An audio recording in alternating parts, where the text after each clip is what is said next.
dia a todos. Estamos aqui em mais uma oportunidade, representando o Grupo Espírita da Prece, trazendo um pouco mais de informação acerca do Evangelho e acerca da doutrina espírita.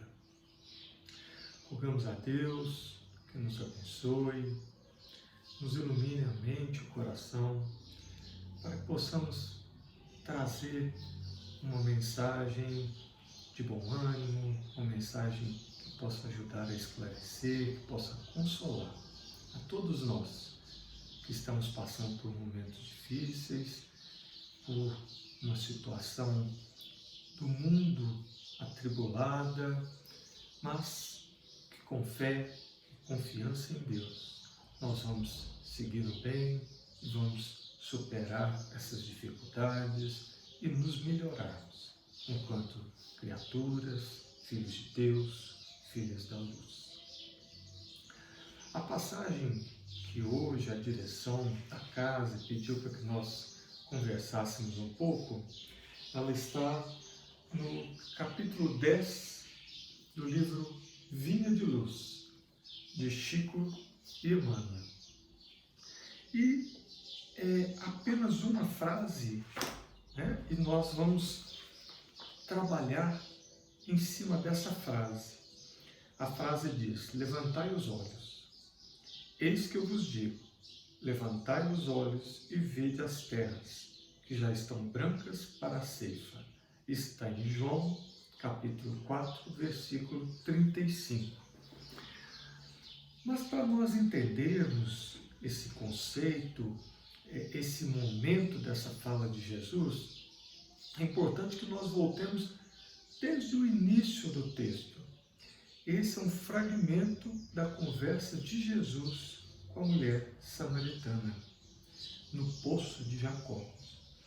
E é preciso que nós entendamos o contexto para que a gente consiga refletir sobre as dificuldades e a linguagem simbólica, alegórica, que sempre Jesus trazia nas suas reflexões, nas suas falas. E, para início, é preciso que nós entendamos quem eram os samaritanos. Por que os samaritanos têm esses problemas, ou eram tidos como problemas pelos judeus? Porque se nós analisarmos, os samaritanos eram hebreus, eram parte do povo hebreu. Da mesma maneira que os judeus que viviam mais ao sul. E esse problema dos samaritanos começou ainda no reinado do rei Salomão, filho do rei Davi. Depois do reinado do rei Salomão, houve uma divisão das 12 tribos de Israel. 10 tribos formaram o reino de Israel, o reino do norte, com a principal região, a Samaria, e as 2 outras tribos formaram o reino do sul, chamado Reino de Judá. E existiam muitos conflitos entre esses 2 reinos, o reino do norte, representado principalmente pela Samaria, e o reino do sul, chamado Reino de Judá. Eles tinham divergências políticas, territoriais e religiosas. E dessa maneira, até guerras existiam entre eles. E algumas vezes outros povos tentavam invadir o reino de Judá e os samaritanos apoiavam esses povos.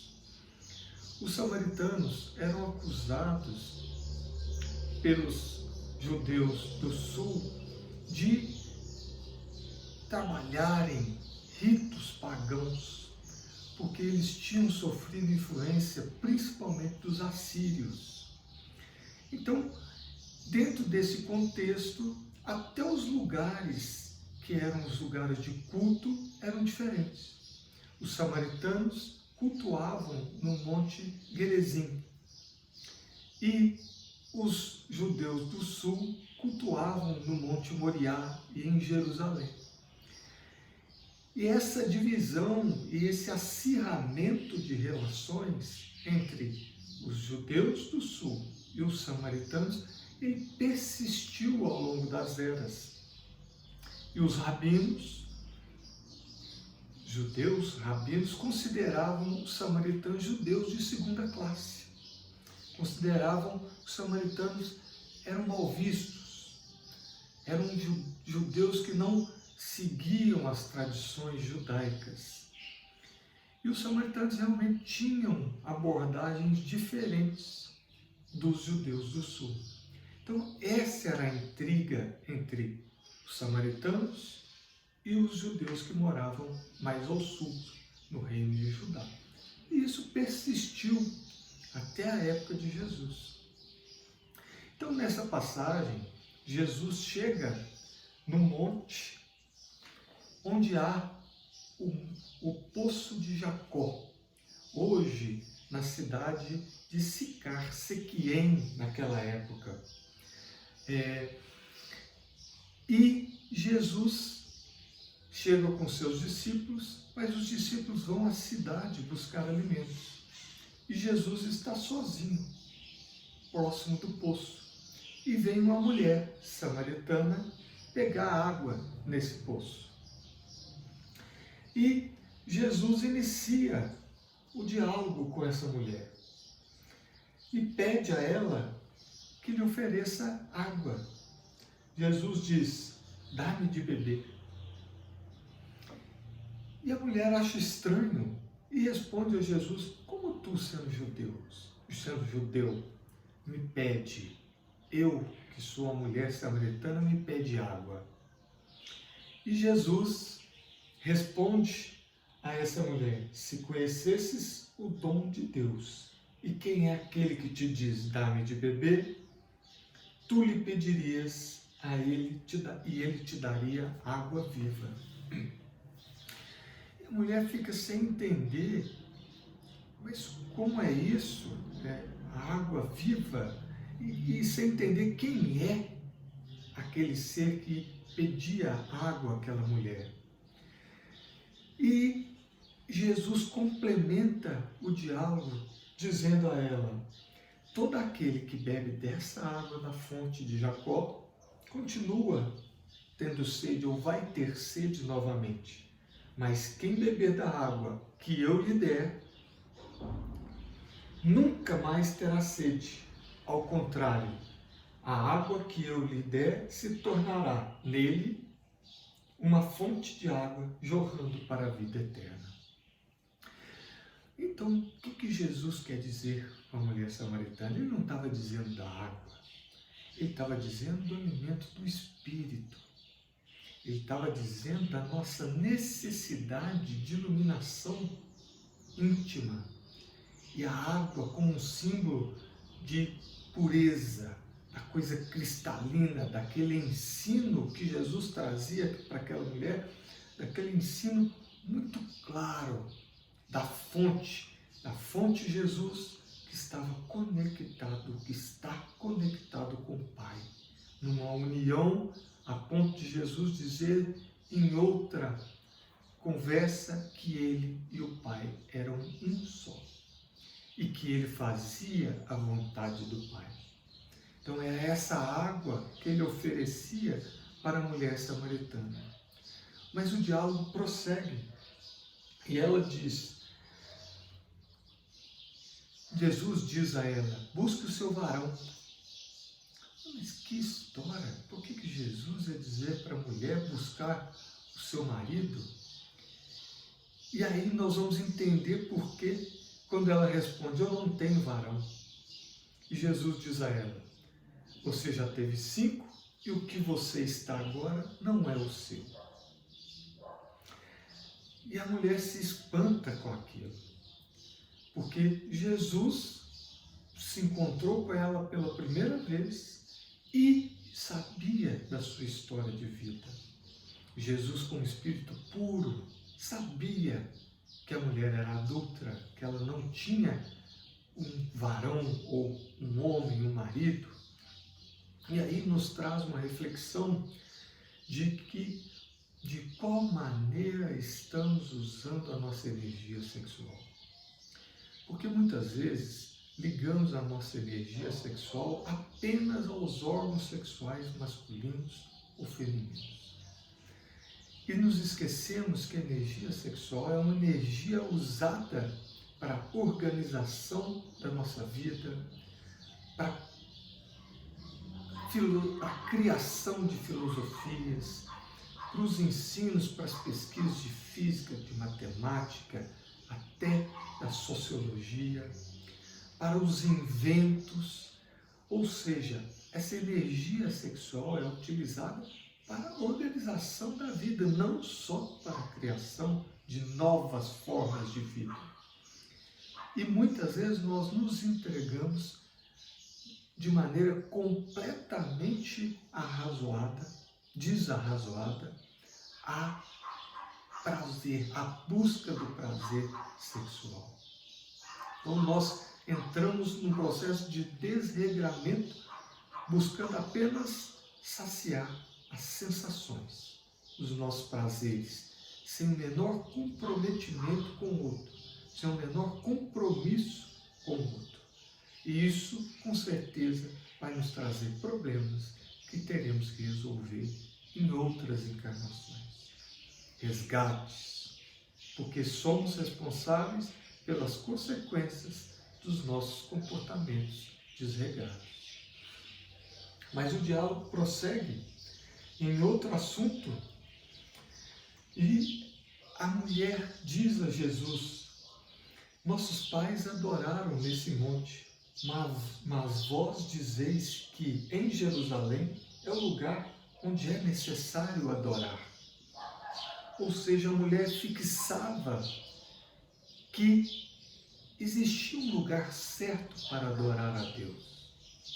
E Jesus responde para ela: crede em mim, mulher, porque vem a hora quando nem neste monte, nem em Jerusalém adorareis ao Pai. E depois completa: mas vem a hora, e a hora é agora, quando os verdadeiros adoradores adorarão ao Pai em espírito e verdade, pois também o Pai busca os que assim o adoram.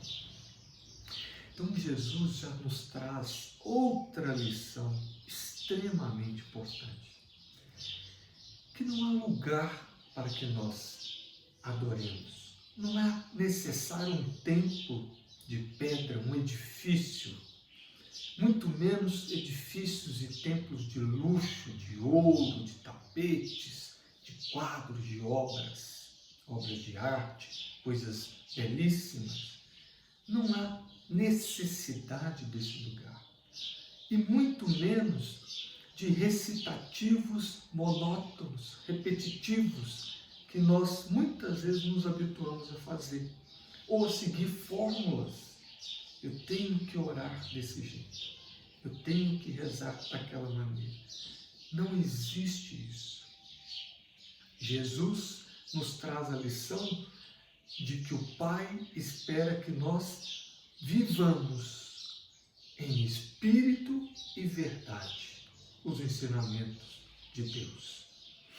Nós vivamos em espírito e verdade o Evangelho trazido por Jesus, que é um código, um ensino moral para que nós nos conduzamos. É um código, um ensino que serve para nós e para todos os presentes nesse universo. É preciso que nós entendamos que há uma necessidade de nós nos ligarmos a Deus, de nós buscarmos a Deus, de nós nos iluminarmos intimamente e dessa maneira buscarmos nos aproximarmos de Deus. É isso aqui, viver em espírito e em verdade, porque essa aproximação tem que ser verdadeira. Ela tem que ser uma entrega a Deus. a ponto de um dia nós chegarmos como nos dizeres do Paulo: não sou mais eu que vivo, mas o Cristo é que vive.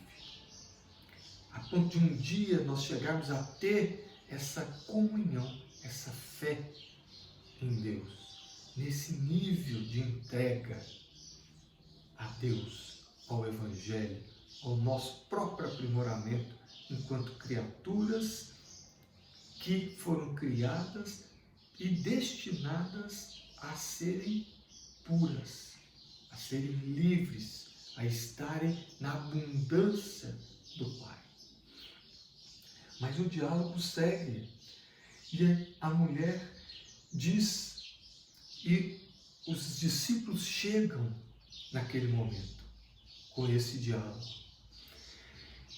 E aí fica uma situação estranha, porque os discípulos veem que Jesus conversa com a mulher sozinho e a mulher é samaritana. Mas ninguém tem coragem de falar um A para Jesus. E eles chegam com os alimentos e chamam Jesus para comer. Mas Jesus, já após os ensinos para a mulher samaritana, diz aos seus próprios discípulos: a minha comida é que eu faça a vontade daquele que me enviou e complete a sua obra. Então Jesus já deixa claramente agora que não está interessado na comida do corpo. Ele está interessado no alimento para a alma e convida os seus discípulos mais próximos que recebam esse alimento da alma e que esse alimento seja a força para que eles consigam completar a obra do Pai. E isso trazendo para nós, é preciso que nós entendamos que cada um de nós tem uma parte da obra do Pai que precisa ser completada por nós. E é preciso que entendamos que essa obra é única, é nossa. Ninguém vai fazê-la por nós. É a hora do nosso testemunho. E como nos diz Chico Xavier, o testemunho, na imensa maioria das vezes, é solitário. É a hora da dor, é a hora de nós nos arrojarmos no trabalho, nos sobrepormos à matéria, às nossas paixões e darmos o testemunho de ser cristão, darmos o exemplo, trabalharmos, lutarmos por nós mesmos, pelo nosso aprimoramento, mas servindo o próximo. Ou seja, para que sejamos o primeiro no reino do céu, sejamos servidores de todos aqui, ajudando a todos que possamos aqui. A bondade é uma virtude muito mais importante do que um grande cabedal científico, técnico, filosófico, porque nós seremos medidos pelo que temos de bom dentro de nós, não pelo que sabemos no nosso cérebro racional ou na nossa mente racional, mas principalmente pela caridade, pelo amor que temos dentro de cada um de nós e que precisamos aprimorar, desenvolver e cultivar isso de bom que temos dentro de nós. Mas Jesus continua, e agora dizendo com seus discípulos: levantai vossos olhos e contemplai os campos que já estão brancos para a colheita. Quem colhe recebe recompensa e recolhe frutos para a vida eterna, para que se alegre tanto o que semeia quanto o que colhe. Eu vos enviei para colher o que não labutaste. Outros labutaram, e vós entrastes na labuta deles. O que Jesus dizia isso? Porque muitas pessoas vieram antes dos discípulos, muitos profetas, muitos espíritos puros, muitos enviados de Deus vieram, labutaram, semearam, e os discípulos estavam começando a colher esses frutos. E nós precisamos colher esses frutos também. Semear coisas boas, mas já colher o trabalho que eles fizeram. Mas para colher, precisamos nos melhorarmos, para que nós sejamos ceifadores do bem, para que nós consigamos separar o trigo do joio. E isso para a nossa própria vida, para que separemos o que é bom para nós, o que nos convém, e o que é ruim, que é o joio, o que não nos convém, o que não nos é lícito fazer. É esse aqui o ensino de Jesus. Nós somos trabalhadores da última hora. Então precisamos nos dedicarmos. Precisamos oferecer a Jesus e a Deus a nossa parte nessa labuta, nessa obra. Porque precisamos cumprir nosso dever. E dessa maneira, cumprindo o nosso dever, vamos nos iluminando, vamos nos transformando em seres melhores. E para nos transformarmos em seres melhores, é preciso que usemos a vontade. É preciso que acolhamos esse Evangelho que Jesus nos trouxe.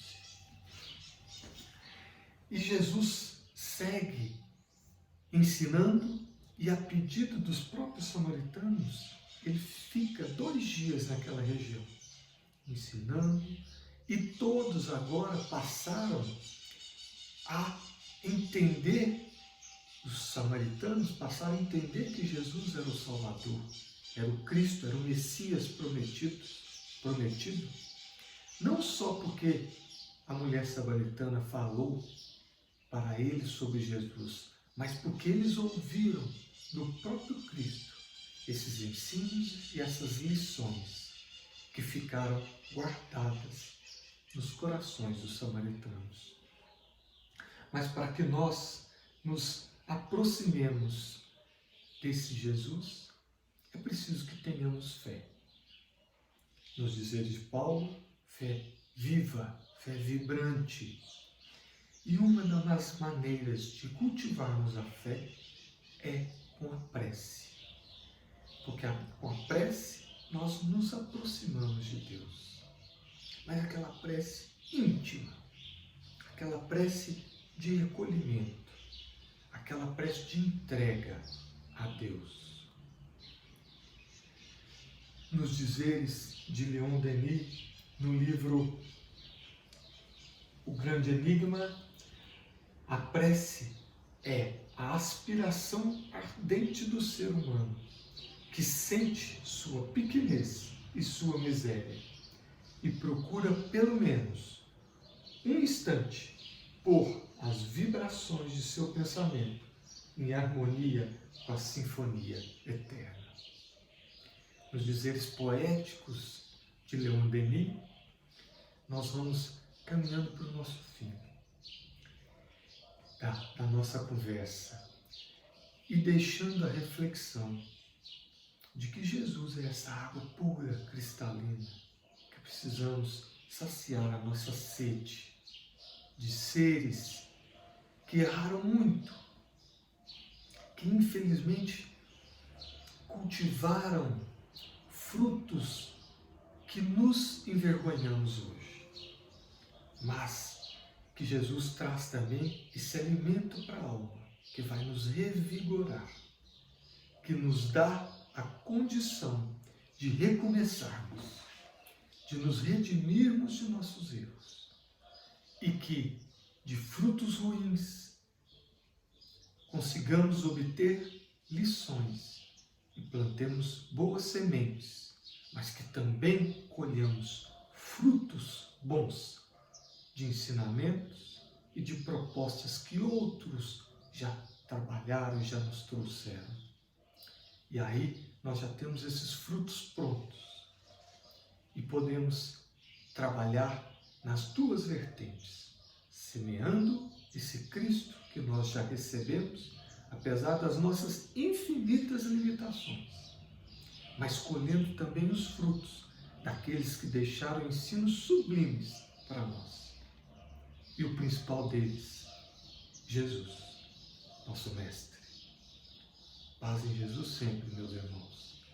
Que possamos, através da prece, nos revigorarmos, aspirarmos essas fontes sublimes, essa fonte abundante de Deus, essa energia pura que nos renova, nos traz tranquilidade e serenidade. Que cultivemos esses valores eternos da alma.